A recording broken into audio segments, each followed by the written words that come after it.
I'm here with a special guest. Special guest, first time on the channel. What's up? Samuel Golden Church. And guys, we have a huge announcement for you before we start. We're about to do something that we've literally never, ever done before. Ever. We've been thinking about it for a couple years now, and now's the time.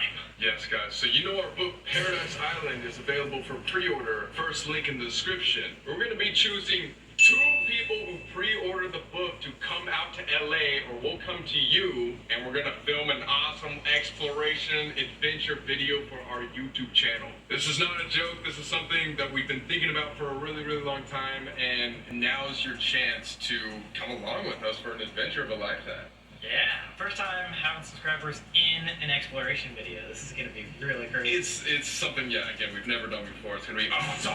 Obviously, we're gonna have to wait till it's safe, and we're not gonna go to an illegal place because we don't want to be liable for your booty holes. If you're under 18, you just have to bring a parent or guardian, but if you're over, cool. So we hope you guys are excited as much as we are. We're gonna be picking people who pre-order the book. So again, first link in the description. Go do it right now, baby. All right, so today, as you can see by the title, we got another spooky video for you, because apparently that's all you guys like to watch on my fucking channel. It's okay, I like doing scary things too. Don't worry about it. I don't know if you guys can hear this atrocious sound. Why is it doing that? They got really drunk on Halloween and then ordered Taco Bell, and I ordered a large Diet Pepsi, and it fell on my couch with the Diet Pepsi, and it's banged the entire couch where Sam's sitting at my computer. The second computer that you spilled the Coke on. And it was both from Taco Bell. I found this Reddit page. I don't know if you guys are into Reddit or not, but it has the scariest stories that I've ever seen in my entire life. You got scared of them? Like you were reading them down and They're creepy. They're creepy. Yes, I was screaming and almost crying. That's what you're doing. Yes, that was what I know is happening. These aren't just paranormal stories. They could be anything scary at all, or an actual human trying to murder you. So let's get into it real quick, and let's see if this is actually scary. This is the first time we're actually reacting to it, so take it or leave it. You've never read these before? No. I thought you just said you were so scared of them. I was lying to you, to your face. Alright, here we go. So this is called / Let's Not Meet. Look me up on Reddit because I do not use it at all. Alright, so it's these are the this sheet down. But anyways, this is called The Man on My Patio. Patio. Okay, so this happened when I was around 9 years old, 25 now, and it's something I will never forget. It gives me goosebumps to this day. I lived in a terraced house, and my neighbors and I each have our own little patio. There's a small road 10 meters from my yard where people do their Sunday walks and so on. Only a small fence separates my small yard and patio from that road. I live in a pretty crowded area with several of these terraced houses spread around in my neighborhood, so seeing people walking on that road is pretty normal for me. Seeing random people standing on my patio is not.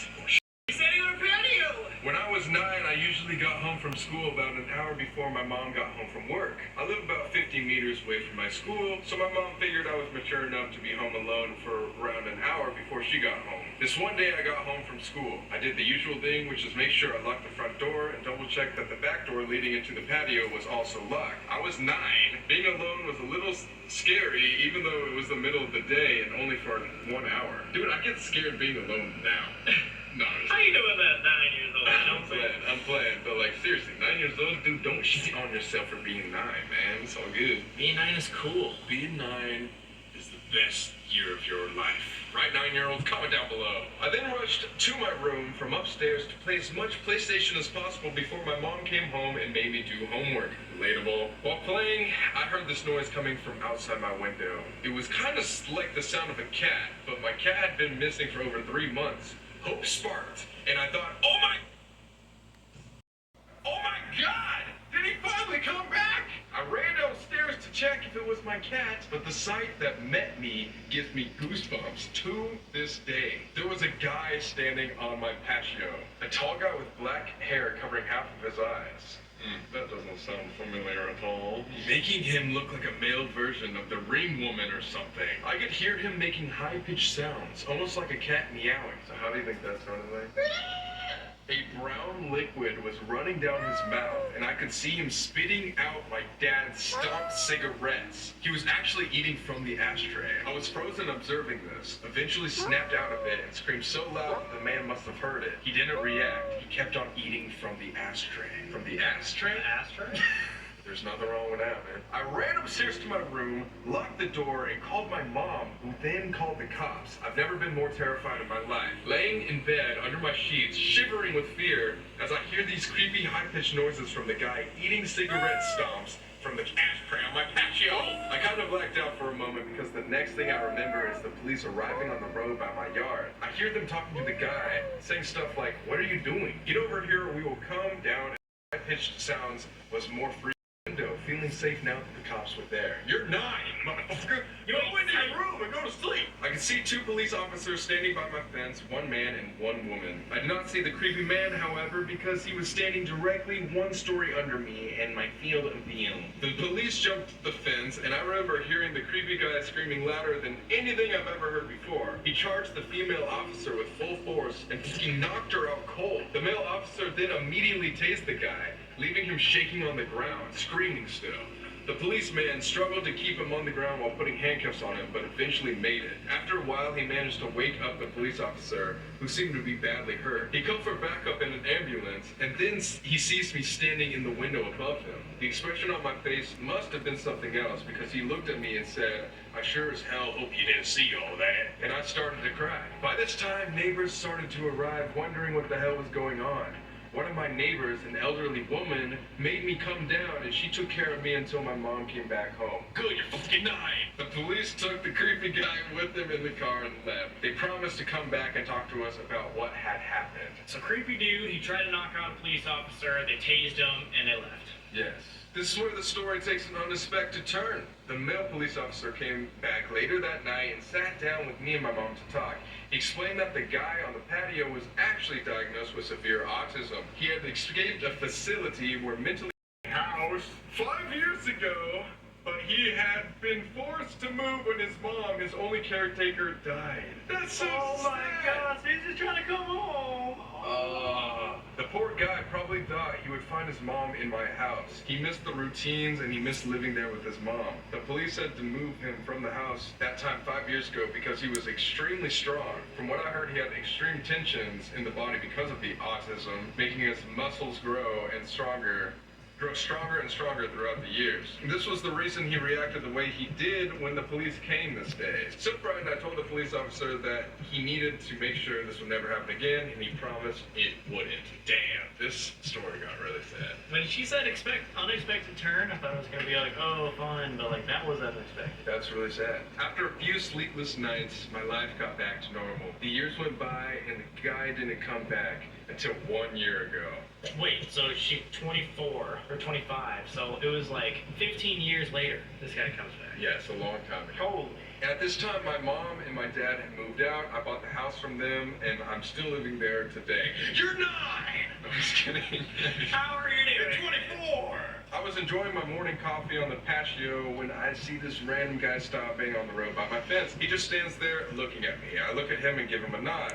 Then I hear the high-pitched noises. Holy shit, it's him. His hair had turned gray, but the high-pitched sounds made me realize. My heart started racing, and I instantly remembered the reason why he was back. I realized that he must have managed to escape again. Because I kept my cool a bit longer than when I was 9, I started to realize how sorry I felt for the guy. 16 years later, and he was back to look for his mom. I decided to carefully ask him if he wanted to come down to the patio. He instantly jumped the fence. I started to think he would knock me out like he did to that police officer. He didn't. He smiled. He looked at me and snapped. I offered him to sit down. He didn't respond. I offered him to come inside. He started laughing. We went inside. His face lit up. Pure joy. He was home. It reminded him of the life he had with his mom. It almost made me tear up. He then took me to the bedroom and bit me over slowly, inserting his long Donkey Kong schlong into my inserting his long Donkey Kong schlong into my until I snake everywhere.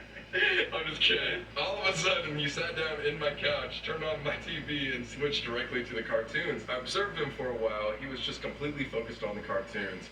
I just wanted him to enjoy the moment, so I didn't say anything to him. I realized I had to call the facility to let them know. The caretakers arrived 10 minutes later. After a lot of convincing, he got back up crying. They went back to the facility. I called the facility 2 days later, and we made a deal. His name is Tom, and now I consider Tom my friend. Every Sunday, from the day he returned, Tom and his caretakers visit me to watch cartoons. They say it's a highlight of his week. It makes my heart warm. Now, for several years, my thoughts were, let's not meet the guy on my patio eating from the ashtray. And now my thoughts are, let's meet every Sunday to watch cartoons. My friend Tom. Aww. Dude, that's not, that turned into such like a nice you're story. Like, we're gonna have a scary story in all the world. And now we're like, I like that story. That was the top greatest story on that entire subreddit. Good, let's move on to the next one. Since these are longer stories, I think we're gonna save 3. But let us know if you want to see more parts. Leave a like on this video and I'll do some more of these stories, but they're kind of long. This one is called My Brother Saw a Ghost as a Kid. 2 decades later, I realized what he actually saw. I was about 7 years old. My brother was 10. It was well past our bedtime when our mom woke up off the couch to put us to bed. Our dad worked construction out of town back then, so it was often just us 3 at the house for weeks at a time. Up the stairs and to the immediate right was our parents' bedroom. Going left put you in the middle of the hallway. Taking another left on the hallway led to my brother's room. I'm not gonna remember that. The opposite end was my room, which was also across the hall from our upstairs bathroom. I don't remember! We're not architects! At either end of the hallway are winded doors we always kept locked and rarely used. The door on the end led to my balcony overlooking our front yard, and the door on my brother's end opened to the back porch. I hope... Okay, there's a house and it leads to a small hill. That's all you need to freaking... Yes, don't ever listen to me ever again. My brother and mom both had a habit of waking up in the middle of the night and doing heroin in the bathroom. I only knew this just using the bathroom. Oh. I only knew this because I was always a light sleeper and they just couldn't help flushing with the door wide open. This night, however, my brother stopped on his way to his room and came back towards the bathroom. I'm gonna try to pee before I go to bed. The past few nights, I've been too afraid to walk into the bathroom.